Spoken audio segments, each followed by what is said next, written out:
ఎక్కడ ఎలా ప్రవర్తించాలో మోడీకి తెలిసినంతగా మరి ఎవరికి తెలియదు.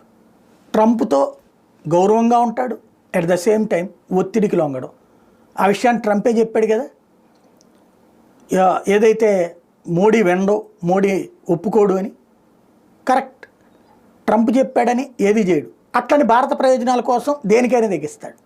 ఫైజర్ అనేటటువంటి సంస్థ భారతదేశంలో వ్యాక్సిన్స్ అమ్మకానికి సంబంధించి ఇక్కడికి వచ్చి అంటే ఏదైనా మన దేశంలో వ్యాక్సిన్ వాడాలంటే మన డ్రగ్ కంట్రోల్ డిపార్ట్మెంట్ వాళ్ళు చెక్ చేయాలి.